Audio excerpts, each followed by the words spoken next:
Saya Tung Desewaringin disebut oleh majalah marketing sebagai pembicara terbaik di Indonesia, motivator terheboh di Indonesia, juga pelatih sukses nomor 1 di Indonesia. Dan majalah SWA menyebut saya sebagai one of the most powerful people and idea in business di Indonesia. Pertanyaannya, siapa orang yang paling berpengaruh dalam kehidupan saya yang merubah dari biasa-biasa menjadi dahsyat luar biasa ini? Kalau boleh saya baktikan, 70% adalah satu orang yang namanya Anthony Robbins. Sejak saya baca bukunya Awaken the Giant Within di tahun 1995 rangkumannya, kemudian saya beli bukunya tahun 96, kemudian saya beli CD-nya di tahun 2000, kemudian saya ikut seminarnya di 2001 dan ikut semua seminarnya saya habiskan gitu ya. Yang terakhir seminar Business Mastery di Melbourne itu saya harus bayar 10.000 US hanya untuk 4 hari 3 malam saja. Dan apa yang saya pelajari dari semua yang paling penting dari Anthony Robbins, baik bukunya, seminarnya, ada 3 hal yang paling penting yang akan saya rangkumkan kali ini. Satu adalah tentang pain and pleasure. Itu yang saya pelajarin dari Anthony Robbins. Ternyata manusia hanya bergerak cari nikmat, menghindari sengsara. Kalau kita jadi master, tuan dari pain and pleasure ini, kita jadi master dalam kehidupan.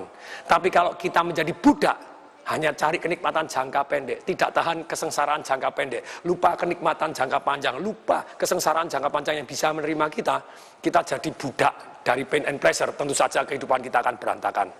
Dan dari pain and pleasure, jurus yang pertama ini, banyak pelajaran yang kita bisa gunakan sebagai pemimpin, sebagai penjual, sebagai kepala rumah tangga, bagaimana menggerakkan diri kita, menggerakkan orang lain. Pain and pleasure ini adalah dahsyat luar biasa, sengsara and nikmat. Itu pelajaran yang pertama yang saya dapat dari Anthony Robbins. Yang kedua adalah merubah satu yang namanya fear into power. Orang punya trauma-trauma masa lalu. Ada yang takut gelap, ada yang kecanduan ngerokok, ada hal-hal yang negatif dalam kehidupannya. Bagaimana merubah fear into power ini adalah pelajaran yang luar biasa yang saya terima dari Anthony Robbins. Bagaimana merubah fear into power? Takut menjadi kekuatan, 3 hal doang yang saya saripatikan. Satu adalah tergantung gerakan kita. Dikatakan oleh Anthony Robbins, our emotion is created by our motion. Kalau kita berdirinya begini, tentu saja Anda akan jadi loyo, Anda takut, Anda begini, ada jalannya ini tidak bisa. Kalau Anda berdiri dengan tegak, say yes, yes, Anda mantap tegak. Seolah-olah bawa ransel 40 kilo dan Anda jalan mantap seperti begitu, Anda akan jauh lebih berani. Anda guncang bumi, Anda lunjak-lunjak, yes, Anda seketika dari takut jadi berani. Dari ragu-ragu jadi penuh keputusan. Ini, semua orang yang sukses mengalami emosi tidak pada tempatnya. Orang sukses juga mengalami ragu-ragu, orang sukses juga mengalami ketakutan, orang sukses juga mengalami khawatir, orang sukses juga mengalami males. Tapi orang sukses walaupun dia males, ragu-ragu, khawatir, takut, dia tetap take action. Jadi sekali lagi, sukses itu bukan karena absennya ketakutan, tapi karena kita bisa memanage ketakutan, bahkan merubah ketakutan menjadi kekuatan kita. Inilah ilmu yang saya pelajari dari Anthony Robbins yang kedua, yang sangat bermanfaat. Nah, ada 3 cara tadi saya sebutkan. Rubah gerak dulu supaya Anda emosinya tepat. Yang kedua, rubah fokus dan keyakinan Anda. Fokus tergantung dari pertanyaan. Kalau Anda tanya, kemungkinan gagalnya apa ya?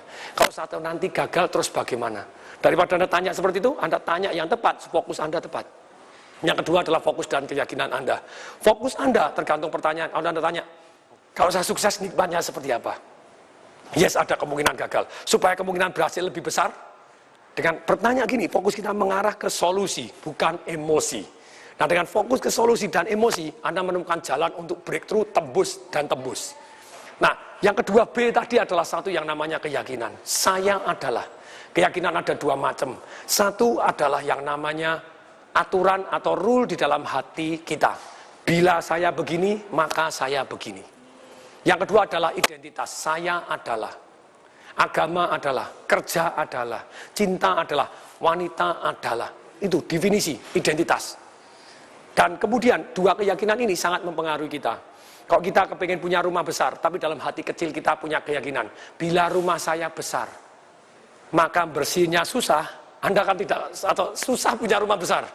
Nah, ini Anda harus rubah dengan betul sih, bila saya kepingin kaya, maka saya harus 1 hari keluar 10 kali untuk jadi marketing di jalanan. Kalau 10 kali satu keluar, 2 kali maka akan bawa hasil. 2 kali hasil, 25 hari kerja, 50 hasil, saya akan jauh lebih kaya. Baru keluar 2 kali, udah panas, tidak mau. Kenapa? Karena keyakinan Anda tidak kongruen, bulat. Maksudnya bulat apa? Bulat itu begini, otak manusia hanya cari nikmat menghindari sengsara, seperti prinsip yang pertama tadi. Bila titik-titik, maka titik-titik. tidak bulat. Positif dan negatifnya campur, otak Anda bingung. Otak manusia seperti magnet. Dia hanya mengejar kenikmat, menghindari sengsara. Makanya, kalau misalnya nikmat dan sengsara campur, dia bingung.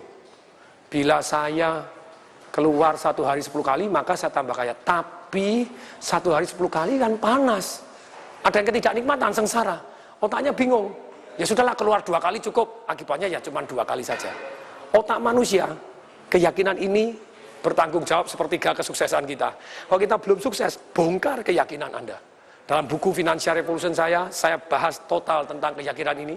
Kalau orang punya keyakinan, mau sih kaya, tapi uang kan akar dari segala kejahatan. Menurut kitab suci, wah repot lagi, Anda lebih yakin lagi. Padahal di kitab suci bunyinya bukan begitu, itu namanya salah baca ayat gitu ya. Kalau Anda punya keyakinan uang adalah akar dari segala kejahatan, siapa yang mau jahat dalam hidup? Anda uang banyak tidak mau nanti dikirain jahat. Jadi serakah lagi, ya repot begitu. Kalau uangnya banyak itu Anda jauh lebih amal, lebih baik. Bukan uang akar dari segala kejahatan, tapi cinta uang akar dari segala kejahatan. Kalau Anda cinta uang lebih dari saudara Anda cinta uang lebih dari istri Anda, lebih suami Anda, ya tentu saja itu sudah pasti. Dari Tuhan apalagi ya Anda akar dari segala kejahatan. Uang adalah netral, baik saja, adalah alat untuk mencapai tujuan kita secara positif ataupun secara negatif, tergantung orangnya. Nah, keyakinan ini bila maka uang adalah, kalau tidak dibuat bulat, kalau Anda mau lanjut belajar ini, belajar di Life Revolution saya, belajar di Financial Revolution saya, ini akan penuh manfaat. Kita rubah ini baru kita sukses. Itu keyakinan. Berikutnya yang ketiga, pilihan kata kita, itu akan sangat mempengaruhi emosi kita. Kalau Anda bilang aku bingung, ya tentu saja kalau Anda bingung ya langsung bingung. Otak Anda seperti dikasih virus, dikasih program, disuruh bingung. Daripada Anda bingung, rubah pilihan kata Anda. Saya akan cari informasi tambahan. Saya akan cari siapa yang sudah bisa. Loh, kalau Anda ngomong begitu, daripada aku ngomong bingung sebentar, daripada bingung sebentar. Begitu Anda bingung, langsung diganti. Saya harus cari informasi tambahan. Dengan demikian, tentu saja mendadak seketika otak kita diarahkan, yes, saya harus cari informasi tambahan. Kalau Anda ngomong, saya marah, apalagi Anda mengatakan, kamu membuat saya marah, wah itu level yang terjelek. Anda membiarkan emosi Anda digantungkan pada orang lain. Ingat, tidak ada orang satupun yang bisa membuat Anda marah, kecuali Anda mau, gitu ya. Dan tergantung. Nah, pilihan kata ini sungguh sangat berpengaruh dalam mengontrol emosi kita, merubah fear into power. Pilihan kata ini akan sangat mempengaruhi emosi kita. Untuk itu, pilih kata-kata. Saran saya, lakukan puasa ngomong negatif selama 10 hari.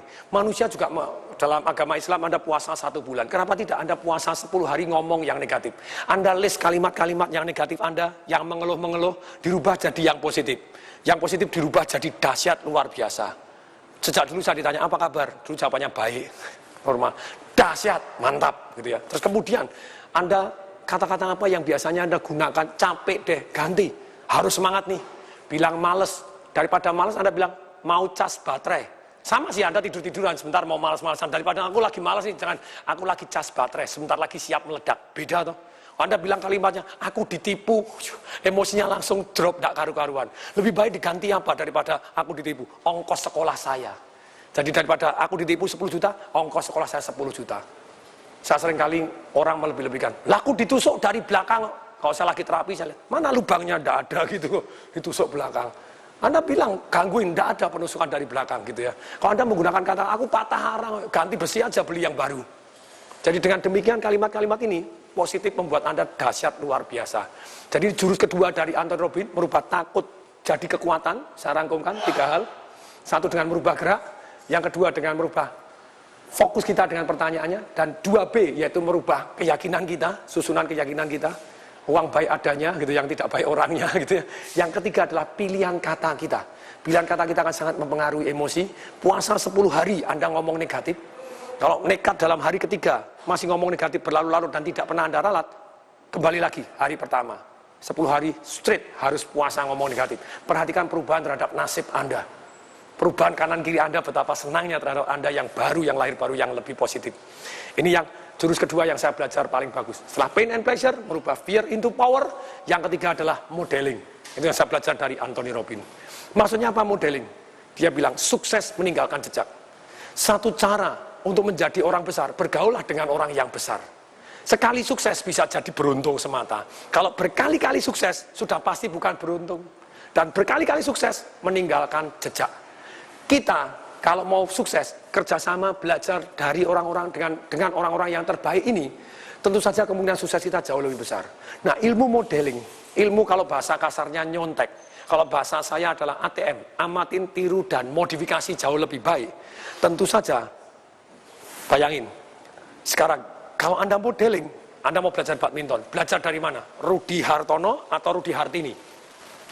Tentu saja Rudi Hartono. Kalau Anda belajar dari Rudi Hartono, tentu saja kemungkinan suksesnya jauh lebih besar daripada Rudi Hartini yang tidak pernah main badminton. Ini makanya modeling, Anda harus belajar dari orang-orang yang sudah sukses dan mengalaminya. Saya baru aja naik Gunung Rinjani. Baru naik Gunung Rinjani, Anda tidak bisa belajar dari para teoriwan dan teoriwati. Boleh nggak boleh, lumayan, karena daripada tidak belajar sama sekali. Tapi kalau Anda belajar dan kerjasama, punya mentor yang membimbing Anda, orang yang betul-betul sudah punya pengalaman naik Gunung Rinjani, kemungkinan selamatnya jauh lebih besar daripada pakar teori melulu. Teori penting nggak? Tetap penting, karena teori dia belajar juga. Tapi kalau teori doang nggak tahu detailnya, tentu saja akan sangat-sangat berbeda. Jadi learn from the best. Jadi jurus modeling ini, belajar dan amatin tiru, ATM, amatin tiru dan modifikasi dari orang-orang yang terbaik di bidang yang Anda kepingin sukses. Modifikasi lebih baik, Anda tentu saja akan lebih sukses. Ini hal ketiga yang saya sangat senang, bahwa ini belajar dari Anthony Robbins, dan ternyata betul-betul merubah hidup saya, bumi dan langit. Semoga bermanfaat. Saya Tung Desa Maringin mengucapkan salam dahsyat.